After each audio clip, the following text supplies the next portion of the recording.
Sa pagpapatuloy ng kanilang pagmamasid, tuluyan na ngang hindi na nila nagawang masilayan ang kaanyuan ng Bertudes. Sa sobrang dami kasi ng mga gagambang pumalot sa katawan nito, ay para na itong isang bahay uod kung sisipatin. Matapos itong makita ng demonyong kumokontrol sa katawan ni Tandang Lauryo, mabilisan naman itong sumugod ng walang pag-aalinlangan. Subalit bago pa man ito makalapit sa kinaroroonan ng nilalang, nagawa na itong maharangan ng mga Bertudes na kasalukuyang nagbabantay sa pagpapalit anyo ng kanilang pinuno. Buong lakas ng mga itong sinalubong si Tandang Lauryo na merong intensyon na kitilan yon ng buhay. Paglapit ng mga Bertudes sa pinunong gabunan, dali-dali naman ito nilang pinagtulungan upang magawa itong maikapos. May iilang mga Bertudes ang nagtangkang humawak sa mga paa nito sa pagbabaka sakaling magagawa nilang mapangibabawan ang lakas ni Tandang Lauryo. Nang mahawakan na ng 3 Bertudes ang paa nito, mabilisan naman nila yung itinulak upang magawa nila itong mapabagsak. Subalit habang patuloy nilang ginagawa ang bagay na yon, bigla naman silang naantala nang marinig nilang nagwika si Tandang Lauryo ng, "Hindi kayo ang uri ng demonyo na magpapabagsak sa akin." Kasabay ng pag-uwika nito ay siya namang mabilisan niyang paghawak sa likod ng isang Bertudes gamit-gamit ang kanyang matatalas na mga kuko. Habang patuloy niya itong hinahawakan, panay naman ang pagsigaw ng nilalang dahil sa pagtagos ng kanyang mga kuko sa likurang bahagi ng katawan nito. Maya-maya pa, tuluyan na ngang nawala ng lakas ang nilalang sa kadahilanang nagawa na itong patagusin ni Tandang Lauryo sa dalawa nitong baga. Nang maiangat na niya ang pagmumuka ng Bertudes, mabilisan naman niyang hinigop ang kaluluwa nito at walang pagdadalawang isip na ibinalibag yon sa lupa. Dahil sa mga pangyayari, napilitan ang iba pa nitong mga kasama na umatras na muna pansamantala sa lugar na kanilang kinaroroonan. Dahan-dahan silang lumapit sa kanilang puno habang hinihintay ang paglabas nito. Ilang minuto pa ang lumipas, tuluyan na ngang nagsiangil ang mga Bertudes nang marinig nila ang dahan-dahang pag-usbong ng kanilang pinuno. Maging si Tandang Lauryo noon, halos hindi mapigilang magulat dahil sa kakaibang presensyang kanyang nararamdaman. Maya-maya pa, bigla namang lumabas ang pinuno ng mga Bertudes sa pinagtataguan nito at walang pag-aatubiling sinugod si Tandang Lauryo. Paglalarawan ni Tandang Lauryo sa nilalang na yon, meron itong 4 na mga paa na halos maihahalin tulad mo sa isang gagamba. May 2 din yung mga kamay na merong matutulis na dulo at halos tuluyan ang nawala sa pagmumukha nito ang wangis ng pagiging tao. Wala ring buhok ang nilalang na yon at puro kalamnan at balat na lamang ang pumapalibot sa kanyang buong katawan. Sa paglapit ng nilalang sa pinunong gabunan, agad din naman itong nagpakawala ng mga pag-atake na mabilisan din namang inilaga ni Tandang Lauryo. Sa pagpapatuloy ng kanilang paglalaban, naging mahirap naman para sa Bertudes na mapuruhan ng pag-atake si Tandang Lauryo. Bukod kasi sa mga abilidad ng mutsyang nahigop nito, dagdag isipin din para sa kanyang kalaban ang taglay niyang lakas pagdating sa pakikipaglaban. Sa pagpapatuloy ng kanilang duelo, agad namang lumusob ang pangkat nila Maestro Florante upang lipulin ang iilang mga Bertudes na naroon sa paligid. Sa muling pagsiklab ng digmaan sa lugar na yon, bigla namang bumalik sa mga puso ng kasamahan nila Tandang Lauryo ang kanilang pag-asang manalo. "Mga kasama! Hindi tayo magagapi ng mga demonyong ito. Napakalayo na ng ating narating para sa misyong to. Humayo kayo at ibuhos ang mga natitira niyong buhay para sa kaligtasan ng bawat isang naninirahan sa lupaing ating inaalagaan." Sigaw ni Ibrahim habang patuloy na sinusugod ang mga Bertudes. Nang masipat naman sila ng nilalang, agad din namang nagsiangil ang mga ito at mabilisang binagtas ang daan patungo sa lugar na kanilang kinaroroonan. Si Tandang Lauryo naman noon, nananatiling nakikipagbuno sa pinunong Bertudes sa kabila ng mga pinsalang kanyang natatamo sa nilalang. Aminado noon ang demonyong nanananahan sa kanyang katawan na hindi niya kayang salagi ng purong lakas nito kahit na meron siyang malalakas na tangan-tangang mga mutya. Sa anyo kung ito, wala akong maaasahang mutya. Ngunit sapat na ang aking lakas para mapatumba ang mga nilalang kahit ito man ay kauri at kaisa ng aming angkan. Gigil na wika ng pinunong Bertudes. Kasabay ng pagwika nito ay siya namang pag-unday niya ng saksak sa tiyan ni Tandang Lauryo na mabilisan din naman itong nasalag gamit-gamit ang pananggalang na nilikha ng mutyang kanyang tangan-tangan. Mabilisan din namang nawasak ang pananggalang yon sa puntong lumapat doon ang matutulis na braso ng Bertudes. Kasabay ng pagkawasak nito ay siya namang paglundag ni Tandang Lauryo sa ere upang umpisahan ang kanyang pag-atake. Nang masipat yon ng pinunong Bertudes, mabilisan naman siya nitong sinundan sa pamamagitan ng paglundag din ito sa ere. Pagsilay doon ni Tandang Lauryo, mabilisan naman niya itong sinalubong sa pagbabakasakaling magagawa niya itong mapangibabawan ng lakas. Paghawak niya sa nilalang na yon, agad naman niya itong isinama sa kanyang pagbagsak, di kalayuan sa pinaglalabanan nila Maestro Florante. Paglapat ng kanilang katawan sa lupa, agad naman itong bumaon na halos gumawa na ng isang napakalaking uka sa patag na lugar. Matapos ang mga pangyayaring yon, agad namang gumawa ng hakbang ang pinunong Bertudes sa pamamagitan ng pag-unday ng kanyang matatalas na mga braso sa katawan ni Tandang Lauryo. Kahit ramdam na ng pinunong gabunan ang pagbaon nito sa kanyang katawan, tila ba hindi siya nito nagagawang mapigilan. Sa pagpapatuloy ng kanyang pagpapakawala ng pagkalmot sa Bertudes, panay naman ang ginagawa nitong pagbaon ng saksak sa kanyang dibdib. Maya-maya pa, bigla namang natigilan si Tandang Lauryo sa kanyang ginagawa at kasabay nito ang paghawak niya sa kanyang dibdib kung saan naroon nakalapat ang braso ng Bertudes. Ano? Ramdam mo na ba ang sakit? Hindi maglalaon. Mamamatay ka na, Ikran!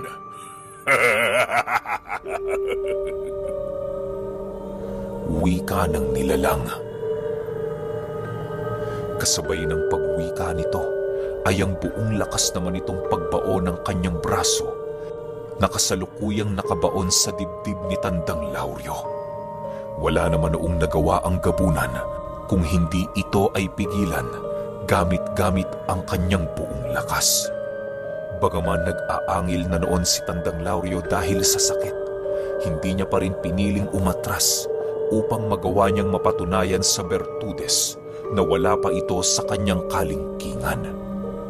Maya-maya pa, bigla naman nanlaki ang mga mata ng Bertudes nang marinig niyang magwika si Tandang Lauryo ng, "Hindi ang uri ninyo ang makakatalo sa mga tulad namin.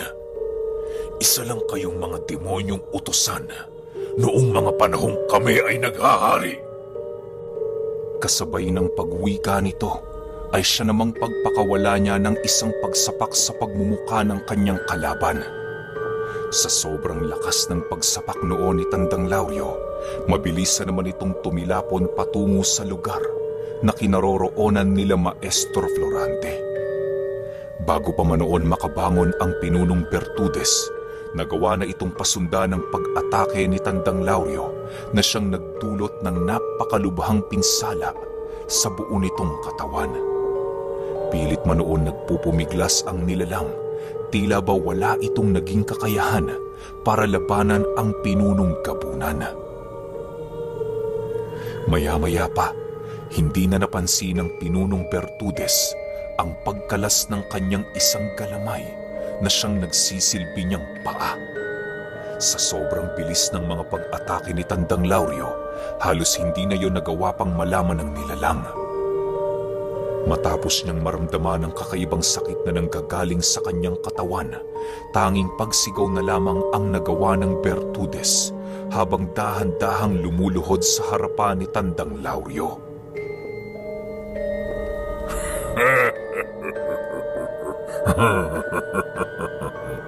Ngayon, sino ang lumuhod sa ating dalawa? Wika ng malaking tinig na nanggagaling sa loob ni Tandang Lauryo. Kasabay ng pagwika nito ay siya namang mabilisan niyang pagbali ng kamay ng Bertudes na siyang naging sanhi upang mas lalo pang lumakas ang paghiyaw nito. Pinaikot-ikot ni Tandang Lauryo ang braso nito hanggang sa tuluyan ng kumalas ang kanyang kamay kasama ang kanyang siko. Matapos niyang gawin ang bagay na yon, agad naman niyang binali ang isa pang kamay nito upang masigurong hindi na magagawa pa ng nilalang ang makalaban. Ilang segundo lamang ang lumipas, wala nang nagawa ang Bertudes kung hindi ang maghintay ng kanyang kamatayan. Tanging pag-angil na lamang ang nagagawa nito habang dahan-dahang nagbabago ang kanyang anyo. Nang bumalik na sa kanyang orihinal na kaanyuan ng nilalang, agad naman itong tinawag ang iilan sa kanyang mga kasama na patuloy na nakikipaglaban para sa kanilang mga buhay. Pagsilay niya sa buong paligid, agad namang nawala ng pag-asa ang nilalang nang makita niya ang lahat ng kanyang mga mandirigma na dahan-dahang bumabagsak sa kanilang mga kinatatayuan. Sa puntong yun, tuluyan na ngang tinanggap ng pinunong Bertudes ang pagkatalo ng kanilang pangkat. Dahan-dahan siyang tumitig noon kay Tandang Lauryo at nagwika pa ng, Panalo na kayo. Sige, gawin mo na kung anong gusto mong gawin sa akin. Malaya kang kunin ang bertud ko kung ito ay iyong nais. Kasabay ng pagwika noon ng Bertudes, ay siya namang paglapat sa kanyang pagmumukha ng matatalas na kuko ni Tandang Lauryo. Habang patuloy itong tinitingnan ng nag-aagaw buhay na pinuno, sa huling pagkakataon, muli na naman siyang nakaramdam ng labis na pagkatakot. Animoy ang nasa harapan niya noon ay isang uri ng demonyo na merong mataas na katungkulan sa impyerno. Ilang minuto pa ang lumipas, bigla namang naantala si Tandang Lauryo nang maramdaman niya ang pagkawala ng mga presensya ng iilang mga mandirigmang Bertudes. Pagsilay niya sa buong paligid, bumungad sa kanyang mga mata ang pangkat ni Maestro Florante na patuloy na pinapatay ang iilan sa kanilang mga kalaban. Matapos niyang masilayan ang bagay na yon, agad naman niyang ibinaling ang kanyang paningin sa kinaroroonan ng nag-aagaw buhay niyang kalaban. Walang sabi-sabi, agad ibinuka ni Tandang Lauryo ang kanyang napakalaking bunganga upang umpisahan ang paghigop sa kaluluwa nito. Hindi pa man nagagawang maumpisahan ni Tandang Lauryo ang kanyang gagawin, bigla naman siyang naantala nang marinig niyang magwika si Maestro Florante ng, Lauryo, alalahanin mo kung sino ka. Huwag kang susunod sa demonyo. Mas mataas ka ng di hamak sa kanya. Makinig ka sa amin. Kami ang tunay mong kakampi. kasabay ng pagwika nito ay ang mabilisang paglapit ni Maestro Florante kay Tandang Lauryo upang ito ay kausapin ng mahinahon.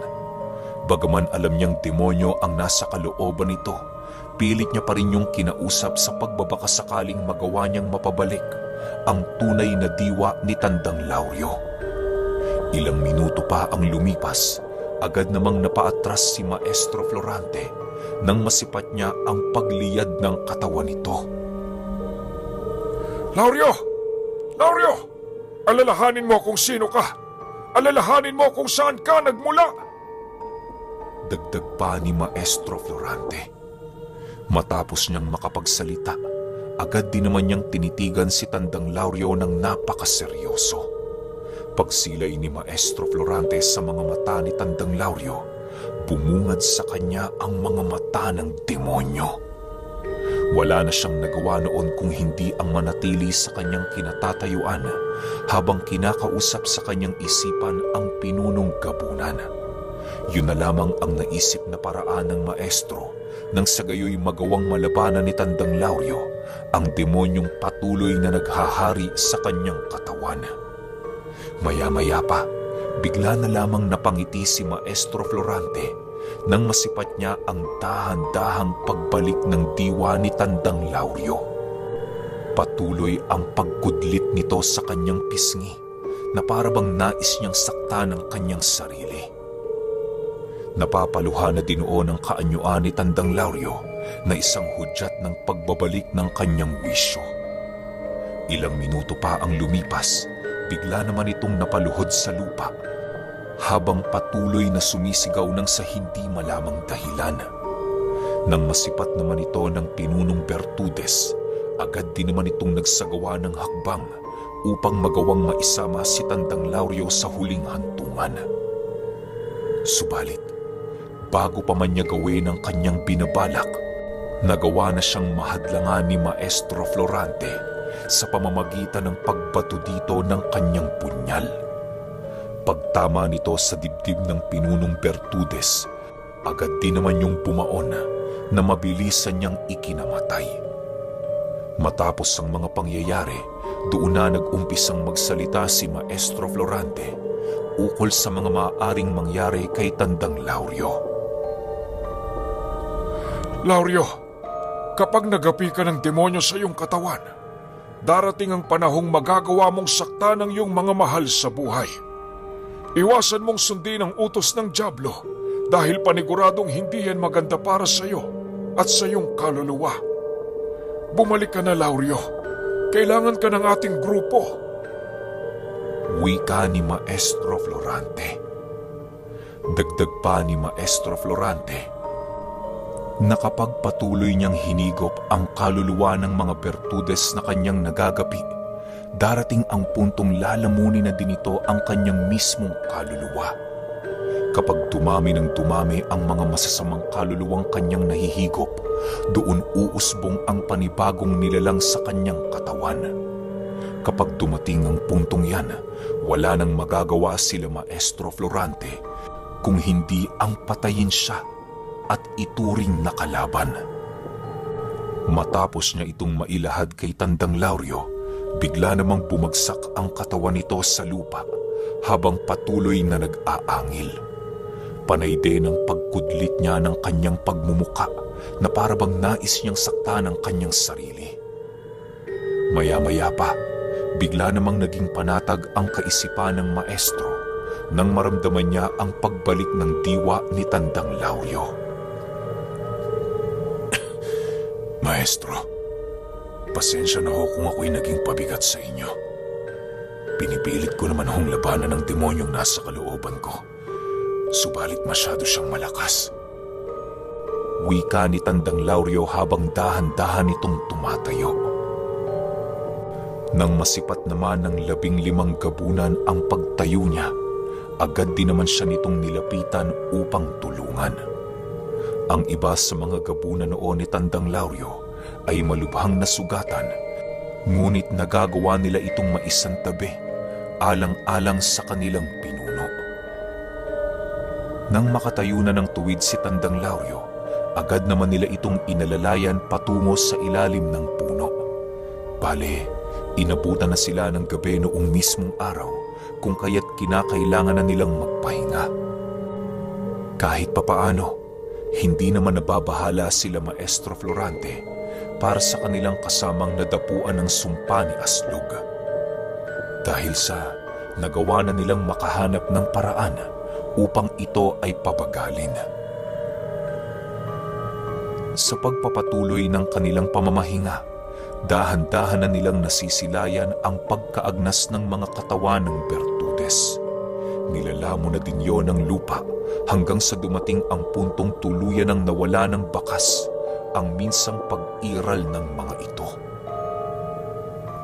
Sa paglalim ng gabi noong mismong araw, muli na namang umusad ang kanilang pangkat patungo sa pinakatuktok ng bundok. Kahit ang iilan sa kanila ay nagkakaroon na ng pagdadalawang isip sa kanilang mga sarili, gawa ng wala silang magagawa kung hindi ipagpatuloy ang kanilang mga nasimulan. Ang iilan nilang kasamang aswang na hindi na makausad, piniling magpaiwan na lamang at matyagang naghintay sa kanilang pagbabalik. May isa ding gabuna noon si Tandang Lauryo ang hindi na nakasama sa kanila sa kadahilanang nagtamo ito ng isang napakalubhang pinsala sa kanyang tiyan. Nangako din noon si Tandang Lauryo na babalikan siya nito kahit anong mangyari. Sa pagpapatuloy ng kanilang paglalakad, wala namang nangyaring kakaiba sa kanilang dinaraanan.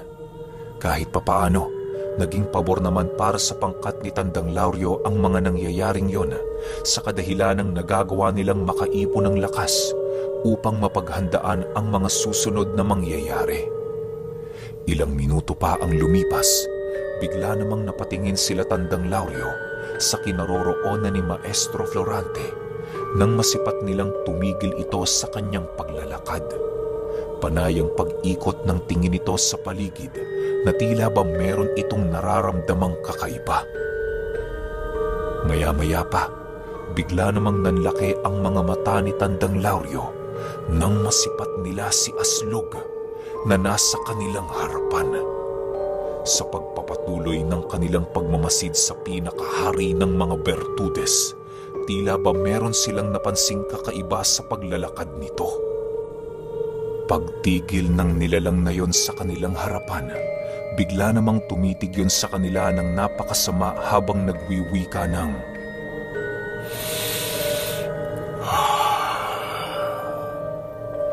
"Hindi ko na maatimang pagpatay niyo sa aking mga kapatid. Masyado kayong madaya sapagkat pinagtutulungan niyo sila!"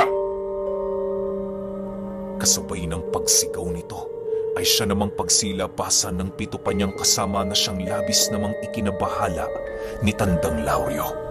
Sa puntong yun, sigurado silang malalagay na sa peligro ang kanilang mga buhay sa kadahilanang hindi lang basta Bertudes ang kanilang makakaharap. Ilang minuto pa ang lumipas, tuluyan na ngang nasipat nila Maestro Florante ang pangkat ng mga ito na merong tangan-tangang iba't ibang uri ng mga sandata. Ang iba sa kanila ay nakasakay sa amumongo na parabang yon na nagsisilbi nilang gerados. Doon din nakita ni Tandang Lauryo ang babaeng Bertudes na minsan na niyang nakaharap sa kanilang baryo.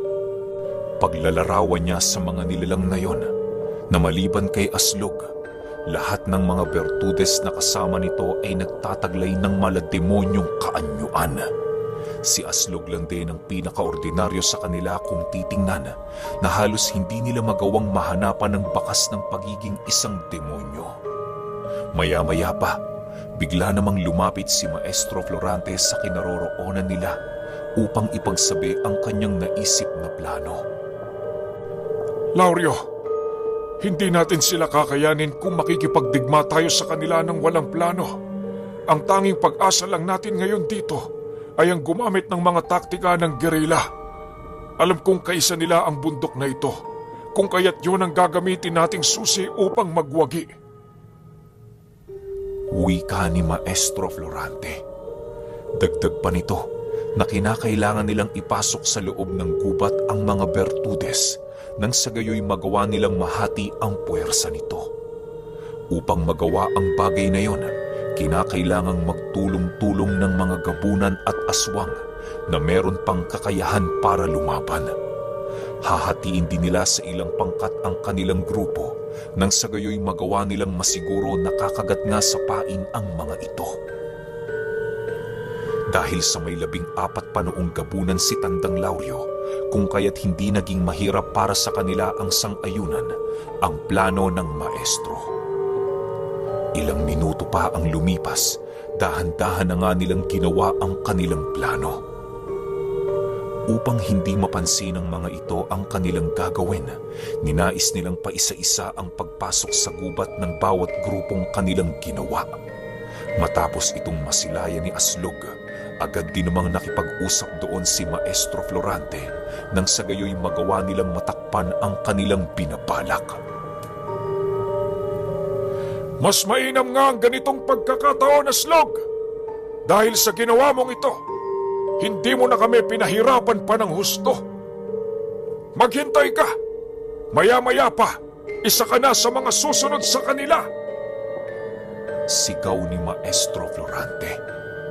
Nang marinig naman ito ni Aslog, bigla naman itong nag-angil at sumagot ng, Tampalasan, sino ka para magdikta ng aking hinaharap? Tandaan mo, matagal ko nang nalampasan ang kakayahan ng isang albularyo.